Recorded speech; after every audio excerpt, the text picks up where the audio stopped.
Três ideias para orientá-lo. É muito fácil perder muito tempo e energia quando as buscas espirituais acabam em becos sem saída que têm pouca ou nenhuma relevância para o despertar espiritual. Essas três ideias orientadoras providenciam a estrutura conceitual na qual os ensinamentos se baseiam e orientam a mente em direção a princípios chaves. Essas três ideias orientadoras providenciam foco e direções práticas que serão descritas mais adiante. A questão do ser. Na entrada do oráculo de Delfos estavam escritas as palavras: Conheça-te a ti mesmo. Jesus veio e acrescentou um sentido de urgência e consequência à ideia antiga, quando disse: se você trouxer à tona o que está dentro de você, o que você trouxer o salvará. Se você não trouxer à tona o que está dentro de você, o que você não trouxer irá destruir você. O que Jesus está dizendo é que a espiritualidade é algo sério e com consequências sérias. O que é que devemos trazer à tona? Dentro de cada forma se encontra um mistério existencial do ser. Independente da aparência física, personalidade, gênero, história, ocupação, esperanças e sonhos, existe dentro de nós um silêncio profundo, carregado como uma presença etérica. Apesar de todos os afazeres e obsessões com a trivialidade, não podemos negar completamente essa essência fantasmagórica em nosso núcleo. E apesar disso, nós fazemos de tudo para evitar essa quietude, o silêncio, o seu vazio absoluto e radiante. A maioria de nós vive em um estado onde o nosso ser esteve há muito tempo exilado para o reino das sombras. Às vezes, o ser rompe o nosso estado inconsciente para nos lembrar que nós não estamos vivendo a vida que poderíamos estar vivendo, uma vida que realmente importa. Outras vezes, o ser fica em segundo plano, secretamente e silenciosamente, esperando por nossa atenção devotada. Mas não se engane. Ser, o seu ser, é a questão central da sua vida. Permanecer inconsciente do ser é ficar preso dentro de um deserto de conflitos, medos e inseguranças impulsionados pelo ego, que só parece costumeiro, pois sofremos uma lavagem cerebral em que acreditamos que o ódio, a desonestidade, a ignorância e a ganância são coisas normais e saudáveis. Mas não são. Na verdade, nada poderia ser menos são e irreal do que isso que os seres humanos chamam de realidade. Ao nos prendermos ao que já sabemos e acreditamos, nós continuaremos nos mantendo reféns do movimento do nosso pensamento condicionado e, ao mesmo tempo, acreditando que somos perfeitamente racionais e sãos. Todos nós suspeitamos, lá no fundo, que há algo muito errado com a forma que percebemos a vida, mas nós tentamos, da melhor forma possível, não reconhecer isso. E a maneira como nós permanecemos cegos para nossa condição assustadora e medíocre é através da patológica e obsessiva negação do ser. É através da dimensão do ser que a verdade se revela. Não a verdade da matemática, da química, da filosofia ou história, mas uma verdade que começa a se revelar naqueles momentos quietos, quando a rotina normal da vida diária, de repente, se torna transparente a um sentido sublime de significado e importância que são desconhecidos nas horas convencionais. Tais encontros vitais e inesperados com o ser indicam uma verdade que se encontra logo abaixo do tecido da nossa vida diária, revelando que existe uma realidade que tem o poder de desvendar o mistério de nossas vidas. Isso se nós nos submetermos a seu comando, de nos desapegarmos desse nosso comprometimento medroso pela segurança e pela vida como nós costumamos a conhecer. Todos nós nascemos com o ser velado pela escuridão. Podemos reconhecer a transparência do ser brilhando nos olhos de uma criança, mas tal ser não tem consciência de si mesmo. Os bebês vivem em um mundo mágico do ser inconsciente, enquanto os adultos vivem em um mundo de separação egocêntrica e negação do ser. Restaurar o ser ao seu verdadeiro domínio e soberania é o que o despertar espiritual torna possível. A questão do ser é tudo. Nada pode ser mais importante. Permanecer inconsciente do ser é permanecer dormindo para a sua própria realidade. A escolha é simples: despertar para o ser ou permanecer dormindo. O falso eu. O falso eu surge do ser inconsciente. É um amálgama fragmentado de muitos eus tenuamente unidos por uma fachada de normalidade. É uma casa dividida, construída sobre uma fundação imaginária. Um pássaro com asas quebradas que não pode voar. O falso eu é a maior barreira, apesar de todas as barreiras serem imaginadas, a realização da nossa verdadeira identidade de ser universal. O falso eu é essencialmente um processo psicológico que ocorre na mente, que organiza, traduz e dá sentido, muitas das vezes errado, a todas as informações que chegam aos sentidos. Quando esse processo psicológico se mistura com o movimento autorreflexivo da consciência, ele produz um senso de eu. Esse senso de eu, então, invade a consciência como se fosse um perfume e então faz com que a mente confunda o que é um processo psicológico com ser uma entidade separada chamada eu.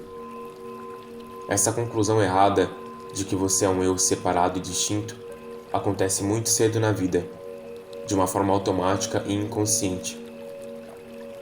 Ao se identificar com um nome particular que pertence a um corpo e mente específicos, o self, o eu, começa o processo de criação de uma entidade separada, adicionando um conjunto de ideias, crenças e opiniões, junto com algumas memórias seletivas que criam uma história pessoal, o passado no qual você se identifica, assim como a energia emocional que segura e mantém tudo isso. Tudo isso faz você crer que você é um eu separado e isolado. Isso não significa que no desenvolvimento do ser humano, esse falso eu não tenha um propósito ou uso. Simplesmente significa que ele não tem existência fora da mente. O eu se desenvolve para que você ganhe um senso saudável de individualidade e autonomia, que te ajuda a navegar na vida, para a sua sobrevivência e bem-estar. O problema é que muitas poucas pessoas desenvolvem uma verdadeira autonomia psicológica e até aqueles que o fazem estão geralmente tão presos e apegados pelo falso eu que nunca sequer consideram o que existe por trás dele e sua natureza ilusória. Mas, quando a verdadeira autonomia é desenvolvida, o eu, o self, não é mais necessário.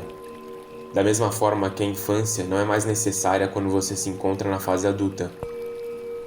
É mais correto dizer que a autonomia é a coisa mais importante e que o falso eu é essencialmente um subproduto imaginado do mecanismo autorreflexivo da consciência, quando ela se identifica com o movimento incessante do pensamento condicionado. O problema é que esse self, esse eu, que você se convenceu ser o real você, é um fantasma que existe somente como uma abstração de sua mente, animado pela energia emocional conflitiva da separação. E quando você para de pensar que ele existe, ele para de existir. E por isso que é falso. o que levanta a questão: quem ou o que é o verdadeiro você? O falso eu é tanto um obstáculo quanto uma porta de entrada através do qual você precisa ultrapassar no seu processo de despertar para a dimensão do ser. Conforme você passa pelo vazio do eu, a identificação com o eu morre, de forma temporária ou permanente, e você é revelado, renascido, como presença. A presença não é um eu, em nenhum sentido convencional. Não tem forma, é sem idade ou sexo.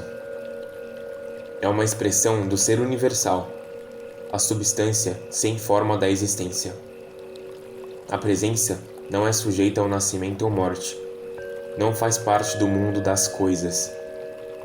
É a luz e radiância da consciência na qual o mundo inteiro surge e desaparece.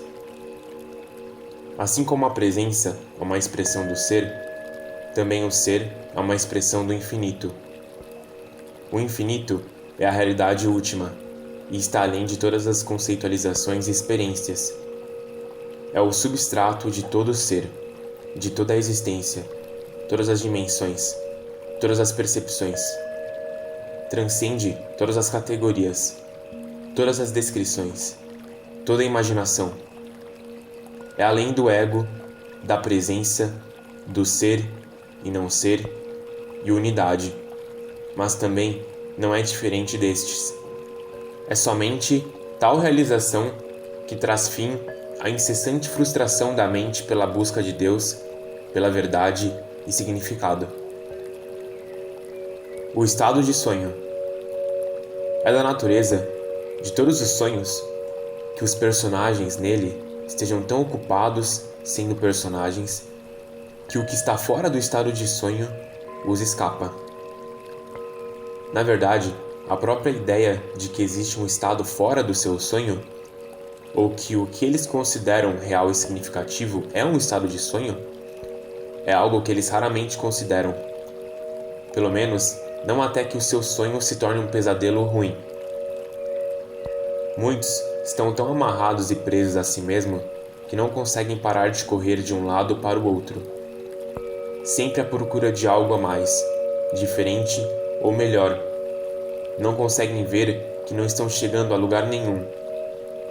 E eles estão chegando a lugar nenhum cada vez mais rápido e com mais e mais ingenuidade, o tempo todo. Quem são eles? Tenho medo de que eles sejam nós. O maior sonho que podemos ter é o de esquecer que estamos sonhando. Perdidos em nossas mentes e seu mundo imaginário de julgamentos, crenças e opiniões, nós começamos a sonhar acordado. Para alguns, ele é um pesadelo. Para outros, é uma suspensão temporária em algum céu imaginário. Para a maioria, é algo entre esses dois. Mas, não importa qual seja o estado atual do seu sonho, tudo chegará ao fim algum dia, quando você menos esperar. De repente, o enredo de sua vida mudará, ou terminará completamente, e você se sentirá desorientado e se perguntando o que aconteceu e para onde tudo foi. Essas mudanças abruptas na direção e textura de nossas vidas é uma das poucas certezas que temos, e ainda assim, continuamos acreditando que o que pensamos sobre a vida tem qualquer coisa a ver com o que a vida realmente é. Estamos tão ocupados e obcecados com nosso pensamento inquieto sobre tudo e todos que confundimos nossos pensamentos sobre tudo e todos com tudo e todos. Essa tendência de considerar nossos pensamentos como reais é o que mantém o estado de sonho intacto e nos mantém presos em seu domínio de inconsciência e conflito. Para você, o seu sonho é real, pois todos os seus pensamentos confirmam que é real. Mas o que é mais real do que todos os seus pensamentos de como as coisas deveriam ser. A vida não irá se conformar à história que você conta a si mesmo, e nem à sua interpretação sobre ela.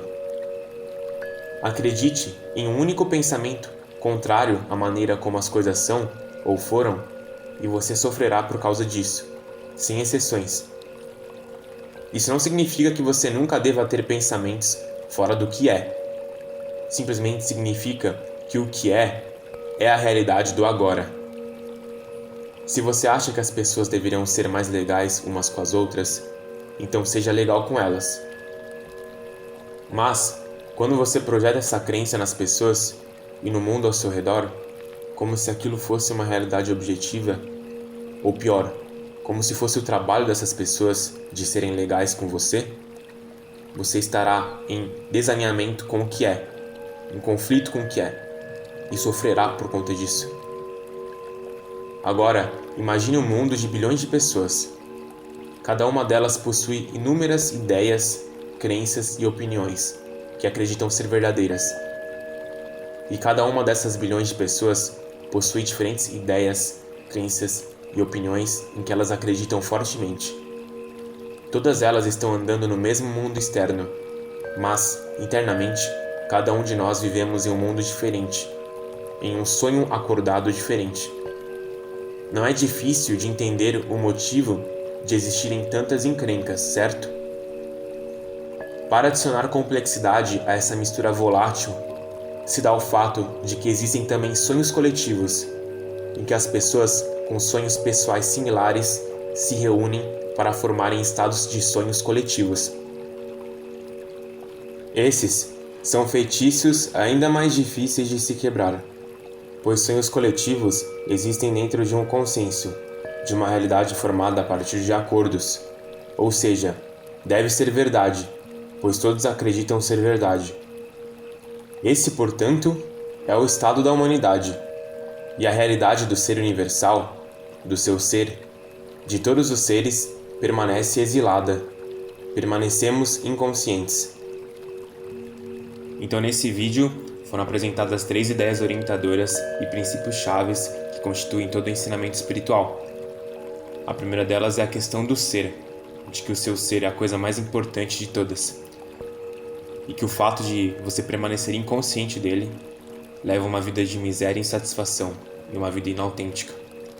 E que nessa vida nós temos basicamente 2 escolhas apenas: ou despertar para a realidade, para a verdade de quem nós somos, ou permanecer inconscientes e dormindo como se fôssemos sonâmbulos a nossa vida inteira. A segunda ideia orientadora é referente ao falso eu, e sobre como nós estamos identificados com ele. E que na verdade o falso eu ele é a maior barreira à realização da nossa verdadeira natureza, nossa verdadeira essência. E esse falso eu nada mais é do que um conjunto de pensamentos, de crenças, opiniões, julgamentos, imagens mentais que nós construímos acerca de nós mesmos, e que essa identificação com todos esses conceitos acabam obscurecendo o nosso verdadeiro ser. E a terceira ideia tem muita relação com a segunda, e se refere ao fato de que a maior parte da humanidade está presa em um estado de sonho, e que nós estamos tão investidos, tão ocupados nesse sonho, que nós sequer imaginamos que existe uma possibilidade para além dele, de que exista algo a mais do que tudo isso. Nós estamos tão investidos nesses dramas, nesses imediatismos, nesse jeito que nós acostumamos a vivenciar a nossa vida, nessas histórias que nós contamos a nós mesmos e sobre o mundo, sobre as outras pessoas, que nós não conseguimos mais sair disso, nós não conseguimos ter uma visão além disso. A gente sequer imagina que é uma outra possibilidade de viver a vida, experienciar a vida. E que o maior sonho que nós podemos ter é o de esquecer que nós estamos sonhando. E que nós ficamos tão perdidos, tão ocupados e investidos nesse mundo mental, nesse mundo da nossa mente, todas as histórias que ela conta, todo esse drama psicológico, que nós esquecemos que existe uma dimensão muito mais profunda nessa vida, algo muito maior do que tudo isso.